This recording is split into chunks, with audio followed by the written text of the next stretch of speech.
അസ്സലാമു അലൈക്കും വറഹ്മത്തുള്ളാഹി. ഇബ്നു മാജ ഹദീസ് പഠന പരമ്പര സബഖ് നമ്പർ 1, കിതാബിന്റെ ആദ്യ ഭാഗം. അഊദു ബില്ലാഹി മിനശ് ശൈത്വാനിർ റജീം. ബിസ്മില്ലാഹിർ റഹ്മാനിർ റഹീം. അൽഹംദുലില്ലാഹില്ലദീ ലം യലിദ് വലം യൂലദ് വലം യകുൽ ലഹു കുഫുവൻ അഹദ്. വസ്സലാത്തു വസ്സലാമു അലൻ നബിയിൽ മുഖ്താർ വആലിഹിൽ അബ്റാർ വസ്വഹാബിഹിൽ അഖിയാർ വഅത്ബാഇഹിൽ അത്ഹാർ. അമ്മാ ബഅദ്. الصلاة والسلام عليك يا سيدنا يا رسول الله. خذ بأيدينا قلت حيلتنا دركنا مرادنا يا رسول الله. حسبنا الله نعم الوكيل نعم المولى ونعم النصير. അല്ലാഹു ഇരുലോക വിജയികളിൽ ഉൾപ്പെടുത്തട്ടെ. പ്രിയപ്പെട്ട ഉസ്താദ്, മശായിഖ്, മാതാപിതാക്കളെ, കുടുംബം, മുഹിബ്ബീങ്ങൾ, ശിഷ്യന്മാരെല്ലാവർക്കും അല്ലാഹു ഇരുലോക വിജയം നൽകട്ടെ. ധാരാളം ഇൽമു പഠിക്കാനും ജീവിതത്തിൽ പകർത്താനും അള്ളാഹു തൗഫീഖ് നൽകി അനുഗ്രഹിക്കട്ടെ. നമ്മുടെ ഖൽബുകളിൽ അള്ളാഹു അമലും ഇൽമും തഖ്വയും വറഉം, അമലിനോടുള്ള റഗ്ബത്തും തഅലീമിനോടുള്ള ഒരു ഇഷ്കും സമയമൊക്കെ ഇൽമിന് വേണ്ടി ചെലവഴിക്കാൻ, അള്ളാഹിന്റെ പൊരുത്തത്തിന് ചെലവഴിക്കാനുള്ള ഒരു തൗഫീഖും അള്ളാഹു ഖൽബിൽ നിറച്ചു തരട്ടെ. ബിഹഖി സയ്യിദുൽ മുർസലീൻ. ഹബീബിങ്ങളെ, നമ്മൾ പഠിക്കുന്നത് സിഹാഹു സിത്ത, 6 സ്വഹീഹായ ഹദീസിന്റെ കിതാബുകൾ. 1 ബുഖാരി, സ്വഹീഹുൽ ബുഖാരി. 2 സ്വഹീഹ് മുസ്ലിം. 3 സുനന് അബൂദാവൂദ് അല്ലെങ്കിൽ സുനന് അബീ ദാവൂദ്. 4ാമത്തെ ഹദീസിന്റെ കിതാബ് തുർമുദി. 5 സുനന് നസാഇ. 6 സുനൻ ഇബ്നു മാജ. ഇങ്ങനെ 6 സ്വഹീഹായ കിതാബുകൾ മുത്തവലിൽ നമ്മൾ ഓതിക്കൊണ്ടിരിക്കുകയാണ്. അതിൽ 6ാമത്തെ കിതാബാണ് ഇബ്നു മാജ. അതിൻ്റെ ആദ്യ അധ്യായം കിതാബു സുന്നത്തി, അല്ലെങ്കിൽ കിതാബുൻ അസുന്നത്തു, 2 നിലക്കും വായിക്കാം. ഒക്കെ അതിൻ്റെ ശാരീഹ്യങ്ങൾ വിവരിക്കുന്നുണ്ട്. കിതാബു സുന്നത്തി, നബി സല്ലല്ലാഹു അലൈഹി വസല്ലം തങ്ങളുടെ ഹദീസിൻ്റെ ചര്യയെ സംബന്ധിച്ചിരിക്കുന്ന പാഠം. ഖുർആനിലൊക്കെ അതിനെ പറ്റി വന്നിട്ടുണ്ട്, നമുക്ക് പറയാം. ഇസ്ലാമിൻ്റെ പ്രമാണങ്ങൾ 4 എണ്ണമാണ്. 1 ഖുർആൻ, 2 ഹദീസ്, 3 ഇജ്മാഅ്, 4 ഖിയാസ്. ഈ 2ാമത്തെ പ്രമാണമാണ് ഇബ്നു മാജയിൽ നമ്മൾ ചർച്ചക്കിടുന്നത്. സുന്നത്ത് എന്ന് പറഞ്ഞാൽ ഹദീസ് എന്നർത്ഥം. സുന്നത്തിൻ്റെ അർത്ഥം നബിചര്യ എന്നർത്ഥം. ഇൻഷാ അല്ലാഹ് നമുക്ക് ഹദീസിലൂടെ പോയി നോക്കാം. അപ്പോൾ കിതാബു സുന്നത്തി, ചര്യ, നബിയുടെ ചര്യ. ഹദീസ്, നമുക്കറിയാം ഹദീസ് എന്ന് പറഞ്ഞാൽ നബി സല്ലല്ലാഹു അലൈഹി വസല്ലം തങ്ങളുടെ വാക്ക്, പ്രവൃത്തി, മൗനാനോ ഖൗലിൻ നബിയ്യ്, ഫിഅലിൻ നബിയ്യ്, തഖരീരിൻ നബിയ്യ്. മനസ്സിലായോ? ഖൗലുഹു വ ഫിഅലുഹു വ തഖരീറുഹു എന്നൊക്കെ മുമ്പ് പഠിച്ചിട്ടുള്ള ചെറിയ കിതാബുകൾ. അവിടുത്തെ സംസാരവും പ്രവൃത്തിയും മൗനാനുവാദത്തിനാണ് ഹദീസ് എന്ന് പറയുന്നത്. ഇതൊക്കെയാണ് നമുക്കിന്ന് പഠിക്കാനുള്ള. കുറേ ഫസലുകൾ കൂടിയതാണ് ബാബ്, കുറേ ബാബുകൾ കൂടിയതാണ് കിതാബ്. അപ്പോൾ കിതാബ് സുന്നത്ത്, അതാണ് നമുക്ക് ചർച്ചക്കുള്ളത്. 1ാമത്തെ ബാബ് ഏതാണ്? ബാബു ഇത്തിബാഇ സുന്നത്തി റസൂലില്ലാഹി സ്വല്ലല്ലാഹു അലൈഹി വസല്ലം. ബാബുൻ, ഇതൊരു പാടാണ്. ഇത്തിബാഉ സുന്നത്തി റസൂലില്ലാഹ്, നബി സല്ലല്ലാഹു അലൈഹി വസല്ലം തങ്ങളുടെ ചര്യയെ പിന്തുടരുന്നതിനെ പറ്റി പറയുന്നത്. അപ്പോൾ ഹാദാ ബാബുൻ, അങ്ങനെ വായിക്കാം. ഇതാ ഒരു പാടാണ്. എന്നിട്ട് ഇത്തിബാഉ സുന്നത്തി അങ്ങനെ വായിക്കാം. അതല്ല ബാബു ഇത്തിബാഇ സുന്നത്തി റസൂലില്ല, അങ്ങനെയൊക്കെ വായിക്കാം. ഒക്കെ ബുഖാരിൻ്റെ തുടക്കത്തിൽ ശരിക്ക് നമ്മൾ പറഞ്ഞിട്ടുണ്ട്. 1ാം ഭാഗത്തിൽ ശരിക്ക് പറഞ്ഞിട്ടുണ്ട്. ആദ്യ ഭാഗങ്ങളൊക്കെ കേൾക്കുന്നതായിരിക്കും ഹദീസിൻ്റെ ബാബു വായിക്കുന്ന ഒരു ഓർഡറുകൾ. അപ്പോൾ ആശയം ബാബു ഇത്തിബാഇ സുന്നത്തി റസൂലില്ല, നബി സല്ലല്ലാഹു അലൈഹി വസല്ലം തങ്ങളുടെ സുന്നത്തിനെ പിന്തുടരുന്നതിനെ പറ്റി പറയുന്ന പാഠം.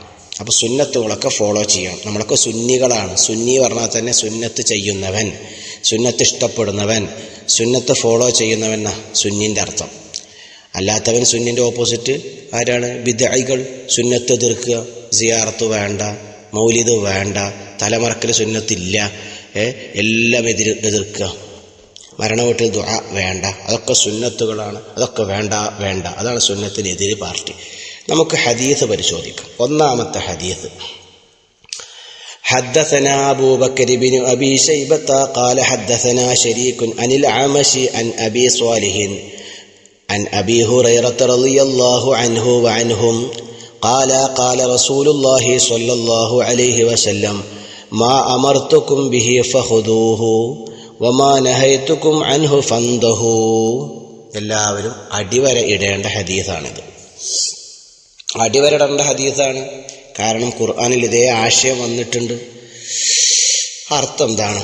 സനദ് പരിശോധിക്കാം. ഇമാം ഇബ്നു മാജ റളിയല്ലാഹു അൻഹു പറയാണ്, ഹദ്ദസന, നമ്മളോട് ഹദീസ് പറഞ്ഞു തന്നു അബൂബക്കർ ഇബ്നു അബീ ശൈബത്ത, അബൂബക്കർ എന്നവർ നമ്മളോട് ഹദീസ് പറഞ്ഞു തന്നു. ഖാല, അബൂബക്കർ എന്നവർ പറയാണ്, ഹദ്ദസന ശരീക്കുൻ, ശരീക്ക് എന്ന മഹാനവറുകൾ നമ്മളോട് ഹദീസ് പറഞ്ഞു തന്നു. അപ്പോൾ സനദ് പരിശോധിക്കുമ്പോൾ നമ്മളെ കിതാബിൻ്റെ മുസന്നിഫിൻ്റെ പേര് എന്താണ്, കിതാബിൻ്റെ പേരെന്താണ്, അതിൻ്റെ ചരിത്രം എന്താണ്, അതൊക്കെ നമുക്ക് ക്ലാസിൻ്റെ അവസാനം പറയണം. ഹദീസിൻ്റെ സനദ് നമുക്ക് പരിശോധിക്കാം. ഹദ്ദസന അബൂബക്കർ, അത് വായിച്ചല്ലോ. അപ്പോൾ ഇബ്നു മാജ റളിയല്ലാഹു അൻഹുവിൻ്റെ ഉസ്താദാണ് അബൂബക്കർ എന്നവർ. അബൂബക്കർ എന്നവരുടെ ഉസ്താദാണ് ശരീക്ക് എന്നവർ. ശരീക്ക് എന്നവരുടെ ഉസ്താദാണ് അൽ അഅമശ് എന്നവർ. അഅമശ് എന്നവരുടെ ഉസ്താദാണ് അബൂ സ്വാലിഹ് എന്നവർ. അവരുടെ ഉസ്താദ് സ്വഹാബിയായ അബൂ ഹുറൈറ റളിയല്ലാഹു അൻഹു. അബ്ദുറഹ്മാൻ എന്നാണ് ശരിക്ക് പേരുണ്ടായിരുന്നത്. അബ്ദുറഹ്മാൻ, ആ സ്വഹാബിയുടെ പേര്. കീശയിലെപ്പോഴും പള്ളിയിലേക്ക് വരുമ്പോൾ, മസ്ജിദുൻ നബവിയിൽ വരുമ്പോൾ, മദീന പള്ളിയിൽ വരുമ്പോൾ എപ്പോഴും കീശയിൽ ഒരു പൂച്ചക്കുട്ടി ഉണ്ടാവും. അപ്പോൾ കയ്യിൽ പൂച്ച ഉണ്ടാവും, കീശയിൽ പൂച്ച ഉണ്ടാവും. നബി ഇങ്ങനെ നോക്കുമ്പോൾ സബുക്കടി ക്ലാസിൻ്റെ അടിയിൽ നോക്കുമ്പോൾ അബ്ദുറഹ്മാൻ്റെ മടിയിൽ പൂച്ച ഉണ്ടാവും, കീശയിൽ ജുബ്ബൻ്റെ കീശയിൽ പൂച്ച ഉണ്ടാവും. പൂച്ചന് ഇഷ്ടമായിരുന്നു. ഇസ്ലാം പൂച്ചയെ അനുവദനീയമായ ഒരു മൃഗമായിട്ട് കാണുന്നു. നജസല്ല, അതും പൂച്ച കഴിച്ച ബാക്കി ഭക്ഷണം കഴിക്കാമെന്നൊക്കെയാണല്ലോ ഫിഖ്. ഇരിക്കട്ടെ.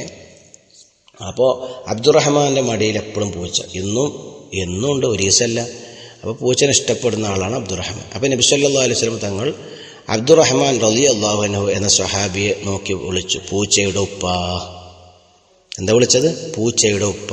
അതിൻ്റെ അറബിയാണ് യാ അബാഹിർ, യാ അബാ ഹുറൈറ. അപ്പോൾ നബി വിളിച്ച വാക്കാണ് അബൂ ഹുറൈറ.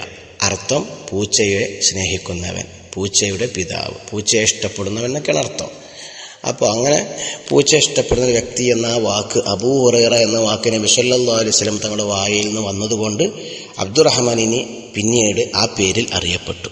അതാണിപ്പോൾ പല ഹദീസിൻ്റെ കിതാബുകൾ നമുക്ക് കാണാൻ പറ്റും. അബൂ ഹുറൈറ, അബൂ ഹുറൈറ. ഇത് ആരാണ്?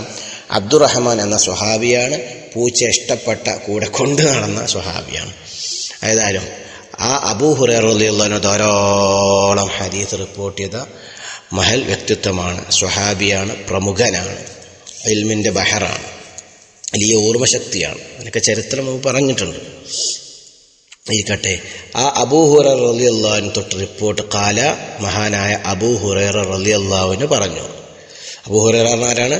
അബ്ദുറഹ്മാൻ എന്ന പേരിലുണ്ടായിരുന്ന, പിന്നീട് അബൂ ഹുറൈറ എന്ന പ്രസിദ്ധിയായ മഹാൻ പറഞ്ഞു, ഖാല റസൂലുള്ളാഹി സ്വല്ലല്ലാഹു അലൈഹി വസല്ലം, ഖാല റസൂലുള്ളാഹി സ്വല്ലല്ലാഹു അലൈഹി വസല്ലം, നബി സ്വല്ലല്ലാഹു അലൈഹി വസല്ലം പറഞ്ഞു, മാ അമർതുക്കും ബിഹി ഫഖുദൂഹ് വമാ നഹൈതുക്കും അൻഹു ഫന്തഹു. എല്ലാവരും വായിച്ചട്ടെ ഹദീസ്. മാ അമർതുക്കും ബിഹി ഫഖുദൂഹ് വമാ നഹൈതുക്കും അൻഹു ഫന്തഹു എന്ന് വായിച്ചട്ടെ. കാരണം ഇത് കാണാതെ പഠിക്കണം. ഇസ്ലാമിൻ്റെ പ്രമാണമാണ്. ഈ ഹദീസ് നമ്മൾ കാണാതെ പഠിക്കുക. അതിന് ചോട്ടിൽ ഒരായത്ത് എഴുതി കൊടുക്കുക കിതാബിൽ തന്നെ എല്ലാവരും. സൂറത്തുൽ ഹശ്റിലെ 7-ാമത്തെ ആയത്ത് ഒന്ന് എഴുതി കൊടുക്കുക എല്ലാവരും കിതാബിൻ്റെ സൈഡിൽ. മാ ആതാകുമുർ റസൂലു ഫഖുദൂഹ് വമാ നഹാകും അൻഹു ഫന്തഹു. ഇസ്ലാമിൻ്റെ അടിസ്ഥാനമായ ഒരു ആയത്താണിത്. എന്താ അർത്ഥം എന്നറിയോ? നമ്മൾ പറയില്ലേ, ഏത് കാര്യം ചെയ്താലും അള്ളാഹ് പറഞ്ഞിക്കണോ, റസൂല് പറഞ്ഞിക്കണോ, ഏതും ഹദീസിലുണ്ട്, ആയത്തിലുണ്ട് എന്ന് പറഞ്ഞാൽ അതിനൊക്കെ തെളിവ് പറയാൻ പറ്റുന്ന ആയത്താണത്.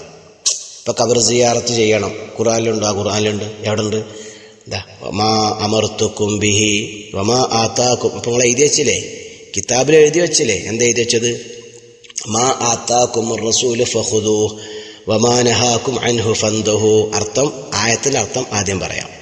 മാ ആതാക്കും, നിങ്ങൾ റസൂൽ പ്രവാചകൻ റസൂല് കൊണ്ടുവന്ന എല്ലാ ഒന്നും ഫഖുദൂ നിങ്ങളത് സ്വീകരിക്കുക. വമാ നഹാക്കും അൻഹു നിങ്ങളോട് വേണ്ട എന്ന് പറഞ്ഞ കാര്യങ്ങളൊക്കെ ഫൻതഹു നിങ്ങൾ ഒഴിവാക്കുക. ഇതാണ് ആയത്ത്. അതേ ആശയം തന്നെയാണ് ഈ ഹദീസ്. ഇന്നത്തെ ഹദീസിൽ എന്താണ് അർത്ഥമാക്കാം, ഹദീസ് അർത്ഥമാക്കാം. മാ അമർത്തുക്കും നിങ്ങളോട് കൽപ്പിച്ചതല്ലോ ബിഹി ആ കൽപ്പിച്ച ഒന്ന് ഫഖുദൂഹു നിങ്ങളത് സ്വീകരിക്കുക. മാ അമർത്തുക്കും നിങ്ങളോട് കൽപ്പിച്ചതെല്ലാം ഫഖുദൂഹു അത് നിങ്ങൾ സ്വീകരിക്കുക, നിങ്ങൾ പിടിക്കുക. വമാ നഹൈത്തുക്കും നിങ്ങളോട് നിരോധിച്ചതെല്ലാം, ശരിക്കും പദാനുപത അർത്ഥം വെക്കുകയാണെങ്കിൽ മാന്നുള്ളതിന് ഇപ്പോൾ നമ്മൾ ശർത്തിയായിട്ടാണ് വെക്കുന്നത്. ആദ്യം മാ അമർത്തു നിങ്ങളോട് കൽപ്പിച്ചതെല്ലാം, കൽപ്പിച്ച കാര്യങ്ങളൊക്കെ, കൽപ്പിച്ച എന്തേലും ഉണ്ടെങ്കിൽ അതൊക്കെ മൗസൂലായിട്ട് വെക്കുക. മാ അമർത്തുക്കും നിങ്ങളോട് ഞാൻ കൽപ്പിച്ച ഒന്ന്. അപ്പം മാ അമർത്തുക്കും ബിഹി മൗസൂലിയാക്കുക, ഷർത്തു ആക്കുക ഒക്കെ പറ്റും കേട്ടോ. അപ്പോൾ മാ അമർത്തുക്കും മാ ഒന്ന്, അമർത്തു ഞാൻ കൽപ്പിച്ചു, കും നിങ്ങളോട്, സ്വഹാബത്തെ നിങ്ങളോട്, ബിഹി ആ ഒന്ന്. അപ്പം മാ അമർത്തുക്കും ബിഹി നിങ്ങളോട് ഞാൻ കൽപ്പിച്ചൊന്ന് അതെല്ലാം ഫഖുദൂഹു നിങ്ങൾ അത് പിടിക്കുക, നിങ്ങളത് സ്വീകരിക്കുക. വമാ ഒന്ന് നഹൈത്തു ഞാൻ നിരോധിച്ചു, കും നിങ്ങളോട് നിരോധിച്ച കാര്യങ്ങളൊക്കെ അൻഹു ആ ഒന്നൊക്കെ ഒന്നിനെക്കുറിച്ച് അതൊക്കെ ഫൻതഹു നിങ്ങൾ ഒഴിവാക്കുക, വെടിയുക. അതാണ് പദാനുപദാർത്ഥം. ആശയം എന്താണ്? നബി പറഞ്ഞത് നമ്മൾ എടുക്കുക, വേണ്ട പറഞ്ഞത് ഒഴിവാക്കുക. ആശയം എന്താണ്? കൽപ്പിച്ചത് എടുക്കുക, വേണ്ട പറഞ്ഞ് ഒഴിവാക്കുക. ഈ ഹദീസും മേൽ പറഞ്ഞ സൂറത്തുൽ ഹശറിലെ 7-ാമത്തെ ആയത്തും എന്താണത് ഓതിക്കാട്ടെ. മാ ആതാക്കും റസൂലു ഫഖുദൂഹു വമാ നഹാക്കും അൻഹു ഫൻതഹു. ഇതെല്ലാവരും ഹിഫ്ള് ചെയ്യണം. എന്താ അറിയോ, എന്തിനും ഖുർആന് തെളിവുണ്ടോ ചോദിച്ചാൽ ഇതാണ് നമ്മൾ ഓതേണ്ടത്. ഖുർആൻ തെളിവുണ്ടോ വെച്ചാൽ ആയത്ത് ഓതി നമ്മൾ പറയേണ്ട ആവശ്യമില്ല. കാരണം എന്താ വെച്ചാൽ ഖുർആനിൽ തെളിവുണ്ടോ വെച്ചാൽ അതിനൊക്കെ ആയത്ത് പറഞ്ഞുകൊണ്ട് തെളിവ് പറയാന്നുള്ളത് മുജാഹിദിൻ്റെ ശൈലിയാണ്. അത് ബിദ്അത്തിന്റെ ശൈലിയാണ്. നമ്മളോടൊരു തെളിവ് ചോദിച്ചാൽ നമ്മൾ ഖുർആനിലല്ല തെളിവ് പറയേണ്ടത്. അഹ്ലു സുന്നത്തി വൽ ജമാഅത്തിന്റെ ശാഫിഈ മദ്ഹബിനെ പിന്തുടരുന്ന ആളുകളാണ് നമ്മളൊക്കെ, അല്ലെങ്കിൽ നാലാലൊരു മദ്ഹബ് പിന്തുടരുന്നവരെ നമ്മളൊക്കെ. നമ്മളോട് തെളിവ് ചോദിച്ചാൽ ഖുർആനിലൊരു ആയത്തുണ്ട് എന്ന് പറയരുത്, ഹദീസിൽ ഇങ്ങനെ ഹദീസ് ഉണ്ടെന്ന് പറയരുത്. നമ്മൾ പറയേണ്ടത് ഫിഖ്ഹാണ്.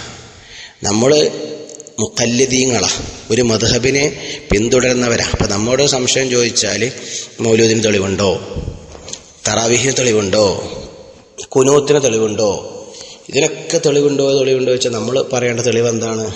കുനൂത്തിന് തെളിവുണ്ട്, വഖൂമു ലില്ലാഹി ഖാനിത്തീൻ സൂറത്തുൽ ബഖറയിലുണ്ട്. അങ്ങനെ നമ്മൾ പറയരുത്. അത് തെളിവ് തന്നെയാണ്, കുനൂത്തിനെ പറ്റി തന്നെയാണ്. പക്ഷെ അത് നമ്മൾ പറയരുത്. പിന്നെ നമ്മൾ പറയേണ്ടത് അപ്പോൾ ഫിഖ്ഹാണ് പറയേണ്ടത്. അങ്ങനെയാണ് നമ്മൾ ചെയ്യേണ്ടത്. പിന്നെ മുള്ളുകൊണ്ട് മുള്ളെടുക്കുക എന്ന് പറഞ്ഞില്ലേ, ഖുർആൻ്റെ ആളുകളോട് സംസാരിക്കുമ്പോൾ ഖുർആൻ കൊണ്ട് മറുപടി പറയണമെന്ന് പറയുമ്പോൾ മുള്ളുകൊണ്ട് മുള്ളെടുക്കുമ്പോൾ മുന്നിലുള്ളത് ശ്രോതാവ് മുജാഹിദാണ്, ബിദ്അത്തുകാരനാണ്. അവന് ഫിഖ് പ്രമാണമല്ല, അവന് ഫത്ഹുൽ മുഈൻ അംഗീകരിക്കൂല, മഹല്ലി അംഗീകരിക്കൂല, ഇബ്നു ഹജർ ഹൈത്തമി റളിയല്ലാഹു അൻഹു തുഹ്ഫത്തുൽ മുഹ്താജ് അംഗീകരിക്കൂല. ഫിഖിൻ്റെ കിതാബിന് അവന് പറയുന്നത് പാളക്കിതാബ് എന്നാണ്. അപ്പം അങ്ങനത്തെ ആളുകളോട് സംസാരിക്കുമ്പോൾ നമുക്കെന്ത് പറ്റില്ല? ഫിഖ് കൊടുത്താൽ അവർ സ്വീകരിക്കില്ല. അപ്പോൾ അവർക്ക് ഖുർആൻ കൊണ്ട് സംസാരിക്കുമ്പോൾ ഖുർആൻ കൊണ്ട് തന്നെ പ്രമാണം കൊടുക്കേണ്ടി വരും. ഓരോ ആളുകൾക്ക് ഓലിഷ്ടപ്പെടുന്ന രൂപത്തിലാണല്ലോ ഓലിക്ക് അംഗീകരിക്കുന്ന പ്രമാണമാണല്ലോ കൊടുക്കേണ്ടത്. ഖുർആൻ അംഗീകരിക്കാത്ത ഒരു സഹോദര മതത്തിൽപ്പെട്ട ഒരു മുസ്ലിം സംവദിക്കാൻ വന്നാൽ അവർക്ക് ഖുർആനിലും ഹദീസിലല്ല, അവർക്ക് അവരുടേതായ ഭാഷയിൽ അവരുടെ ഗീതകളിലും ഭഗവത്ഗീതകളിലും അവരുടെ യജുർവേദത്തിലും സാമവേദത്തിലും ഏകദൈവ വിശ്വാസത്തെ പറ്റി എന്തു പറയുന്നു, അത് നമ്മൾ കാണിച്ചു കൊടുക്കേണ്ടത്. ഇനി മതമില്ല എന്നൊരു നിരീശ്വരവാദി നമ്മോട് സംവദിക്കാൻ വന്നാൽ അവരെ സംബന്ധിച്ചിടത്തോളം അവരോട് സംസാരിക്കുമ്പോൾ ഖുർആൻ അവർക്ക് പറ്റില്ല, ഒരു മതത്തിൻ്റെ ഏടുകൾ അവർക്ക് പറയില്ല. അപ്പോൾ അവർക്ക് സൈക്കോളജിക്കലായി സയൻസ്, അതുപോലെ തന്നെ ബുദ്ധി, ഇപ്പോഴത്തെ ഈ ആധുനിക സയൻസ്, അതുപോലെ തന്നെ ഓരോ വിഷയത്തിൽ ആധുനിക യുഗത്തിൽ ബുദ്ധിപരമായിട്ടാണ് അവർക്ക് യുക്തിയില്ലാത്ത യുക്തിവാദികൾക്ക് മറുപടി കൊടുക്കേണ്ടത് യുക്തി കൊണ്ടാണ്. അപ്പോൾ ചുരുക്കി പറഞ്ഞാൽ ആര് സംസാരിക്കുമ്പോഴും അവർ ഏത് പ്രമാണം അംഗീകരിക്കുന്നു ആ പ്രമാണത്തിലാണ് മറുപടി കൊടുക്കേണ്ടത്. അപ്പോൾ ഒരാൾ ഖുർആൻ കൊണ്ട് സംവദിക്കാൻ വന്നാൽ മദ്ഹബില്ലാത്തവൻ, മുജാഹിദോ ജമാഅത്തെ ഇസ്ലാമിയോ തബ്ലീഗ് ജമാഅത്തോ അങ്ങനെ ഏതെങ്കിലും ബിദ്അത്തിന്റെ ഒരു ചൊയ ഹൃദയത്തുള്ളവൻ സംസാരിക്കാൻ വന്നാൽ ഖുർആൻ കൊണ്ട് മറുപടി ഏതിന് തെളിവ് ഈ ആയത്തോത്. ഏത്? മാ അമർത്തുക്കും ബിഹി ഫഖുദൂഹു, ഹദീസ് വമാ നഹൈതുക്കും അൻഹു, ഈ ഹദീസ് ഓതാം. നേരത്തെ പറഞ്ഞ ആയത്ത് മാ ആതാകുമുർ റസൂലു ഫഖുദൂഹു വമാ നഹാകും അൻഹു ഫന്തഹു. എന്നിട്ട് അടുത്ത സ്റ്റെപ്പ് സംസാരിക്കുക. അപ്പോൾ നബി പറഞ്ഞൊക്കെ നമ്മൾ സ്വീകരിക്കണം എന്നല്ലേ? അപ്പോൾ ഖുർആൻ കിട്ടി. പ്രവാചകൻ കൊടുന്നൊക്കെ സ്വീകരിക്കണം എന്നല്ലേ? അപ്പോൾ ഖുർആൻ ഓക്കെ. ഇനി അടുത്ത സ്റ്റെപ്പ് ഹദീസ്, അടുത്ത സ്റ്റെപ്പ് ഫിഖ്, മറ്റു കാര്യങ്ങൾ പറഞ്ഞാൽ മനസ്സിലാവും. അങ്ങനെ സമർത്ഥിക്കാൻ പറ്റും. അതാ പറഞ്ഞത്, ഏത് കാര്യത്തിനും തെളിവ് കൊടുക്കാൻ പറ്റുന്ന ആയത്താണ് മാ അമർത്തുക്കും ബിഹി എന്ന ഈ ഹദീസും മാ ആത്താക്കും റസൂലു ഫന്തഹു എന്നുള്ള ആയത്തും. അപ്പോൾ ഏതിന് നമുക്ക് കൊടുത്തൂടെ? മനസ്സിലായല്ലോ. അപ്പോൾ ഒരു ഹദീസ് ഇന്നെടുക്കും ഇൻഷാ അല്ലാഹ്. നമുക്ക് മുസന്നിഫിനെ പറ്റി ഒക്കെ ഒന്ന് മനസ്സിലാക്കാം. നോട്ട് ബുക്ക് എല്ലാവരും എടുക്കുക, ഒന്ന് ചോദ്യം എഴുതുക. ഒന്നാമത്തെ ചോദ്യം, കിതാബിൻ്റെ പേര് എന്താണ്? ഉത്തരം ഇബ്നു മാഞ്ച എന്ന് എഴുതുക. സുനനു ഇബ്നു മാഞ്ച, സുനനു ഇബ്നു മാഞ്ച വേണമെങ്കിൽ ചോട്ടിൽ എഴുതി കൊടുക്കുക. 6 സ്വഹീഹുകളിലെ 6ാമത്തെ കിതാബ്. 6 സ്വഹീഹ് ഏതാ നേരത്തെ പറഞ്ഞു? ബുഖാരി, മുസ്ലിം, അബൂദാവൂദ്, തുർമുദി, നസാഇ, ഇബ്നു മാഞ്ച കേട്ടോ. അപ്പോൾ അത് എഴുതി. രണ്ടാമത്തെ ചോദ്യം, മുസന്നിഫിൻ്റെ പേര് എന്താണ്? രണ്ടാമത്തെ ചോദ്യം എന്താ? രചയിതാവിൻ്റെ പേര് എന്താണ്? എല്ലാവരും എഴുതുക. ഈ ഇബ്നു മാഞ്ച എന്നുള്ളത് വല്യപ്പയിലേക്ക് ചേർത്ത് പറയണോ അല്ലേ? ബഹുമാനപ്പെട്ടവരുടെ വല്യപ്പയിലേക്ക് ചേർത്തിട്ടാണ് പറയുന്നത്. അപ്പോൾ ശരിക്കും മുസന്നിഫിൻ്റെ പേരെന്താന്ന് വെച്ചാൽ, മുസന്നിഫിൻ്റെ പേര് എഴുതിക്കോളിയും. അൽ ആലിമുൽ അല്ലാമ അൽ ഇമാമുൽ മുഹദ്ദിസ് അൽ ഹാഫിദുൽ മഷ്ഹൂർ അബു അബ്ദില്ലാഹി മുഹമ്മദ് ബിൻ യസീദ് അൽ ഖസ്വീനി ഇബ്നു മാഞ്ച അശ്ശാഫിഈ റളിയല്ലാഹു അൻഹു. ഇനി 3, കിതാബിനെ കുറിച്ച് വിവരിക്കുക. മൂന്നാമത്തെ ചോദ്യം അത് നമ്മൾ കുറച്ച് വിശദീകരിച്ച് ചെയ്ത്. അത് 4ാമത്തെ ചോദ്യം, രചയിതാവിനെ പറ്റി വിവരിക്കുക. അപ്പം 3ാമത്തെ ചോദ്യം കിതാബിനെ കുറിച്ച് വിവരിക്കുക, 4ാമത്തെ ചോദ്യം രചയിതാവിനെ പറ്റി വിവരിക്കുക. മൊത്തത്തിൽ പറയാം, നിങ്ങൾ എഴുതിയാൽ മതി. 3ാമത്തെ ചോദ്യം കിതാബിനെ കുറിച്ച് വിവരിക്കുക, 4ാമത്തെ ചോദ്യം രചയിതാവിനെ പറ്റി വിവരിക്കുക.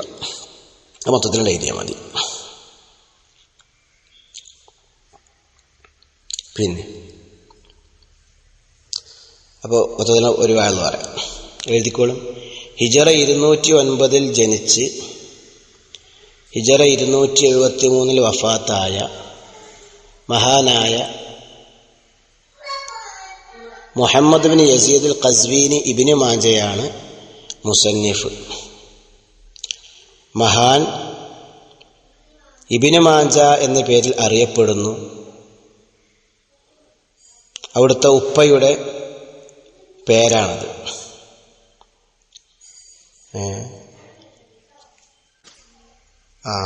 കാല റാഫിഈ വ മാഞ്ച ലഖബു യസീദ് വാലിദ് അബി. മൂപ്പരെ ഉപ്പാൻ്റെ റാഫി ഇമാം പറയാണ്, യസീദ് എന്ന് പറഞ്ഞാലേ പിതാവിൻ്റെ അപരനാമമാണ്. ലഖബ് എന്നാണ്, ലഖബ്. അപ്പോൾ പിതാവിൻ്റെ പേരാണ്. പിതാവിൻ്റെ പേരെന്താണ്? നേരത്തെ പറഞ്ഞു മുഹമ്മദ് ബിൻ യസീദ് എന്നല്ലേ. കാല റാഫിഈ വ മാഞ്ച ലഖബു യസീദ് വാലിദ്. ഉപ്പയുടെ ലഖബലമാണ് മാഞ്ച എന്നുള്ളത്. അറിവ് പഠിക്കാൻ വേണ്ടി ഇബ്നു മാഞ്ച എന്നവർ ഇറാഖ്, ഹിജാസ്, മിസ്ർ, ഷാം തുടങ്ങിയ പല സ്ഥലങ്ങളിലൂടെയും യാത്ര പോയിട്ടുണ്ട്. പല മഹാന്മാരിൽ നിന്നും അറിവ് കേട്ടിട്ടുണ്ട്.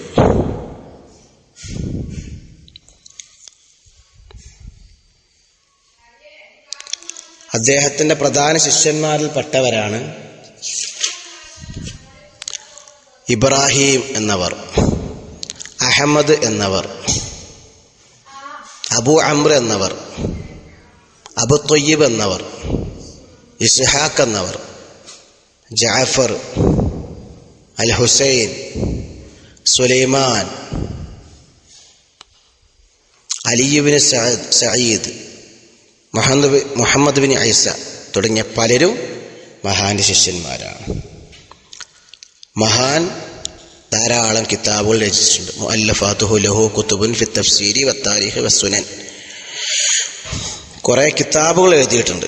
തഫ്സീർ, ഹദീസ്, ചരിത്രം തുടങ്ങിയ പല വിഷയങ്ങളിലും കിതാബുകൾ രചന നടത്തിയിട്ടുണ്ട്. ലഹു കുതുബുൻ ഫി തഫ്സീരി വത്താരിഖ് വസ്സുനനി എന്നെല്ലാം കാണാം. കേട്ടില്ലേ? ബഹുമാനപ്പെട്ടവരുടെ കിതാബുകൾ, ഈ കിതാബ് പ്രചാരം നേടിയ കിതാബാണ്. എല്ലാവരും ഇഷ്ടപ്പെടുന്ന കിതാബാണ്.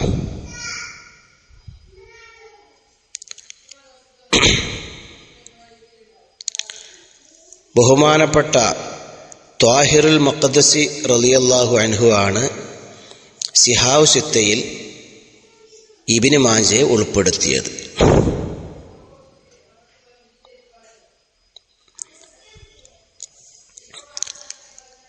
ചില ഇമാമിയങ്ങൾ സിഹാഉ സിത്തയിലെ 6ാമത്തെ കിതാബ് ഇമാം മാലിക് റളിയല്ലാഹു മുവത്തയാണ് എഴുതിയിട്ടുള്ളത്. സിഹാഉ സിത്ത 6ാമത്തെ മുവത്തയാണ് എന്ന് പറഞ്ഞവരുണ്ട്. ഞാൻ പറയണൊക്കെ അങ്ങനെ എഴുതിക്കോളി, നിങ്ങളെ ഭാഷയിൽ എഴുതിക്കോളി. അല്ലാഹു നാഫിയായ ഇൽമ് നൽകട്ടെ.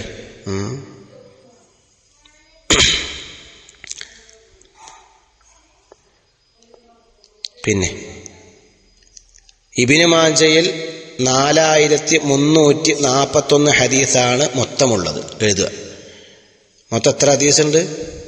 4341 ഹദീസാണ് മൊത്തമുള്ളത്. അവയിൽ 3002 ഹദീസുകളും മറ്റു കിതാബുകളിൽ കാണാൻ സാധിക്കുന്നതാണ്. സുലാസിയായ ഹദീസുകളും ഇബ്നു മാജയിൽ ഉണ്ട്.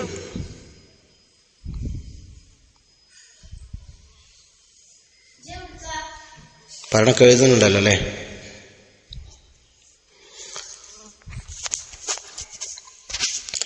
ഇബ്നു മാജ റളിയല്ലാഹു അൻഹു ഇമാം ഷാഫി റളിയല്ലാഹു അൻഹുവിൻ്റെ ശിഷ്യന്മാരുടെ ശിഷ്യനാണ്.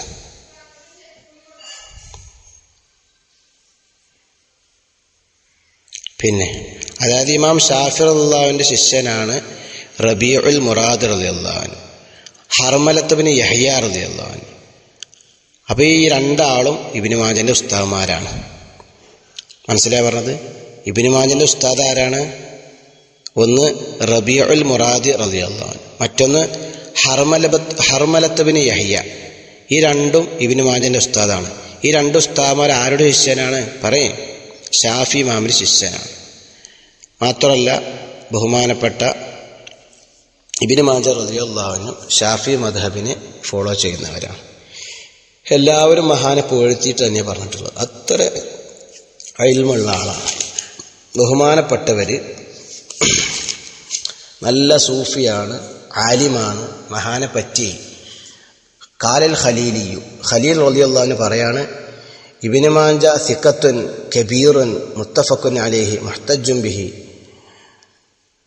ബഹുമാനപ്പെട്ടവർ നല്ല സിഖത്തുൻ, വിശ്വസ്തനാണ്, മഹൽ വ്യക്തിത്വമാണ്, കളവ് പറയാറില്ല, ഹദീസിൻ്റെ വിഷയത്തിൽ വളരെ ശ്രദ്ധയുള്ളവനാണ്, വലിയ മഹാനാണ് എന്ന് പറയുന്നു.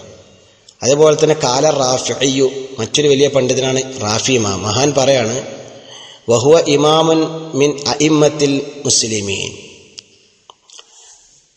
ഇബ്നു മാജ എന്നവർ മുസ്ലിം ലോകത്തെ പ്രധാന വലിയ ഇമാമമാരിൽപ്പെട്ടവരാണ്. മഖബൂലുൻ ബിൽ ഇത്തിഫാഖ്, സർവ്വലോകരാൽ അംഗീകരിച്ച മഹൽ വ്യക്തിത്വമാണ് ബഹുമാനപ്പെട്ട ഇബ്നു മാജ എന്ന് റാഫി ഇമാം മഹാനെപ്പറ്റി പുകഴ്ത്തി പറയുന്നു. കാല ദഹബിയു, ഇമാം ദഹബി പറയാണ്, അൽ ഹാഫിദുൽ കബീറുൽ മുഫസ്സിർ അബു അബ്ദുല്ലാഹി മുഹമ്മദ് ബിൻ യസീദ് അൽ ഖസ്വീനി. ബഹുമാനപ്പെട്ട ഇബ്നു മാജ എന്നവർ വലിയ മുഫസ്സിറാണ്. തീർന്നില്ല. സ്വാഹിബ് സുനൻ വത്തഫ്സീരി വത്താരീഖി, ഹദീസിൻ്റെ വിഷയത്തിൽ രചന നടത്തിയിട്ടുണ്ട്. അതുപോലെ തന്നെ ഒരുപാട് കിതാബുകൾ തഫ്സീർ രചിച്ചിട്ടുണ്ട്, താരീഖിൽ രചന നടത്തിയിട്ടുണ്ട്, സുനനിൽ നടത്തിയിട്ടുണ്ട്. ഇങ്ങനെ പല രംഗത്തും ഒരുപാട് ഖിദ്മത്ത് ചെയ്തവരാണെന്ന് പറയുന്നു. മാത്രമല്ല ബഹുമാനപ്പെട്ടവർ വഫാത്തായത് റമളാൻ മാസത്തിൽ, നേരത്തെ പറഞ്ഞു ഹിജറ 273 റമളാനിലാണ് വഫാത്താവുന്നത്. യൗമുൽ ഇസ്നൈനി അഥവാ തിങ്കളാഴ്ചയാണ് മഹാന് വഫാത്താവുന്നത്. അങ്ങനെ വദുഫിന യൗമ സലാസ, അവിടെ ഖബറടക്കുന്നത് സലാസ ചൊവ്വാഴ്ചയാണ്. സലാസ് എന്നല്ല കേട്ടോ, സലാസ എന്ന് പറയണേ. നമ്മൾ മുഅല്ലിമുകൾ പ്രത്യേകം ശ്രദ്ധിച്ചു കൊടുക്കണം. നമ്മളെ ശിഷ്യന്മാർക്ക് യൗമുൽ അഹദ്, യൗമുൽ ഇസ്നൈനി, യൗമു സലാസ അങ്ങനെ പറയാം. ചൊവ്വാഴ്ചക്ക് യൗമു സലാസ് എന്നല്ല, ചൊവ്വാഴ്ച അങ്ങനെ പറയാം. യൗമു സലാസ, യൗമുൽ അർബിഅ, യൗമുൽ ഖമീസ് ഇങ്ങനെ പറഞ്ഞു കൊടുക്കുമ്പോൾ സലാസ എന്ന് തന്നെ പറഞ്ഞു കൊടുക്കണം. അപ്പോൾ മഹാൻ തിങ്കളാഴ്ച വഫാത്തായി, ചൊവ്വാഴ്ച ഖബറടക്കി. ഹിജറ 273 മഹാൻ വഫാത്തായത്. അള്ളാഹു അവിടുത്തെ ദറജ ഉയർത്തി കൊടുക്കട്ടെ. അപ്പം ഇങ്ങനെ അൽഹംദുലില്ലാ 4 ചോദ്യങ്ങൾ പറഞ്ഞു. മൊത്തത്തിൽ 1 കിതാബിൻ്റെ പേരെന്താണ്, 2 രചയിതാവിൻ്റെ പേരെന്താണ്, 3 കിതാബിനെ കുറിച്ച് വിവരിക്കുക, 4 രചയിതാവിനെ പറ്റി വിവരിക്കുക. ഞാൻ 4 ചോദ്യങ്ങൾ പറഞ്ഞു. മൂപ്പരെ പുകഴ്ത്തി പറഞ്ഞത് പറഞ്ഞു, മഹാന്മാർ പറഞ്ഞത് പറഞ്ഞു. പിന്നെ 5ാമത്തെ ചോദ്യം, ഇശ്റഹിൽ ഹദീസ വാഫിയൻ കാഫിയൻ. حدثنا أبو بكر بن أبي شيبة قال حدثنا شريك عن الأعمش عن أبي صالح عن أبي هريرة قال قال رسول الله صلى الله عليه وسلم ما أمرتكم به فخذوه وما نهيتكم عنه فانتهوا. ഇത് ഫുള്ള് ഇന്നത്തെ പാഠം എഴുതുക, എന്നിട്ട് അത് വിശദീകരിക്കുക. അത് വിശദീകരിക്കാറ് നേരത്തെ പറഞ്ഞതൊക്കെ എഴുതി തന്നെ നമ്മളെ ഭാഷയിൽ എഴുതുക, നോട്ട് ബുക്കിൽ മലയാളത്തിൽ എഴുതുക, പച്ച മലയാളത്തിൽ എഴുതുക. അപ്പോൾ നമുക്ക് മനസ്സിലായ കുറേ കാര്യങ്ങളുണ്ടല്ലോ. എന്ത്? ഇസ്ലാമിൻ്റെ പ്രമാണം, വളരെ പ്രധാനപ്പെട്ട ഇസ്ലാമിൻ്റെ പ്രമാണം 4 ചതുർപ്രമാണം. ഉസൂൽ ഫിഖ്ഹിൽ ജംഉൽ ജവാമിയിലൊക്കെ പറഞ്ഞില്ലേ, അദില്ലത്തുൽ അർബഅ ഹിയ അൽ കിതാബു വസുന്നത്തു വഇജ്മാഉൽ ഉമ്മത്തി വൽ ഖിയാസു. ഈ 4 എഴുതുക. ഇത് സമർത്ഥിക്കാൻ നമുക്ക് ആരോട് സംസാരിക്കുമ്പോൾ മുള്ളുകൊണ്ട് മുള്ളെടുക്കുക നേരത്തെ പറഞ്ഞല്ലോ. അപ്പോൾ ആയത്തുകൾ ഹിഫ്ള് ചെയ്യുക. ഏതാണ് ആയത്ത്? വമാ ആതാകുമുർ റസൂലു ഫഖുദൂഹു വമാ നഹാകും അൻഹു ഫന്തഹു. വമാ ആതാകുമുർ റസൂലു ഫഖുദൂഹു വമാ നഹാകും അൻഹു ഫന്തഹു. സൂറത്തുൽ ഹശ്ർ 7. അപ്പോൾ കൊടുന്നതെല്ലാം നമ്മൾ ജീവിതത്തിൽ പകർത്തുക. സുന്നത്ത്, വമാ ആതാക്കും എന്ന് പറഞ്ഞാൽ ഏതൊക്കെ പെട്ടു? വാജിബ് പെട്ടു, സുന്നത്ത് പെട്ടു, ഫർള്, അവിടെ പറഞ്ഞതെല്ലാം പെട്ടു. വമാ നഹാകും അൻഹു, പാടില്ലാത്ത ഒഴിവാക്കുക പറഞ്ഞാൽ ഹറാമ്, കറാഹത്തൊക്കെ നമ്മൾ ഒഴിവാക്കുക. ഇതാണ് 1ാമത്തെ ഹദീസ്. 1ാമത്തെ അത് ആശയം നമ്മൾ മനസ്സിലായതൊക്കെ എഴുതുക. അള്ളാഹു തൗഫീക്ക് നൽകട്ടെ. ധാരാളം ഇൽമു പഠിക്കാനും ജീവിതത്തിൽ പകർത്താനും അള്ളാഹു തൗഫീക്ക് നൽകട്ടെ. اللهم اغفر لنا وارحمنا ولوالدينا ولمشايخنا ولأساتذتنا ولمن أوصانا ولمصنف هذا الكتاب ولجميع أمة محمد صلى الله عليه وسلم. അപ്പോൾ 5 ചോദ്യങ്ങൾ 5 ഉത്തരങ്ങൾ പറഞ്ഞു, നോട്ട് ബുക്കിൽ എഴുതുക. 1ാമത്തെ സബ്ക്കായതുകൊണ്ട് മുസന്നിഫിൻ്റെ പേരിൽ ഫാത്തിഹ യാസീൻ ഓതി ദുആ ചെയ്യുക. അള്ളാഹു മഹാന്റെ പൊരുത്തം നമുക്ക് നൽകട്ടെ. ധാരാളം ഇൽമ് പഠിക്കാനും ജീവിതത്തിൽ പകർത്താനും അള്ളാഹു തൗഫീഖ് നൽകട്ടെ. ബിഹഖി സയ്യിദുൽ മുർസലീൻ റബ്ബന ആതിനാ ഫിദ്ദുനിയ ഹസന വഫിൽ ആഖിറതി ഹസനതൻ വഖിനാ അദാബന്നാർ. സ്വല്ലല്ലാഹു അലാ മുഹമ്മദ് സ്വല്ലല്ലാഹു അലൈഹി വസല്ലം. സ്വല്ലല്ലാഹു അലാ മുഹമ്മദ് സ്വല്ലല്ലാഹു അലൈഹി വസല്ലം. അല്ലാഹുമ്മ സ്വല്ലി അലാ മുഹമ്മദ് യാ റബ്ബി സ്വല്ലി അലൈഹി. എനിക്കും ദർശമക്കളുടെ കുടുംബങ്ങൾ മുഹബ്ബീങ്ങൾക്ക് ദുആ ചെയ്യണമെന്ന വസിയത്തോടെ അസ്സലാമു അലൈക്കും.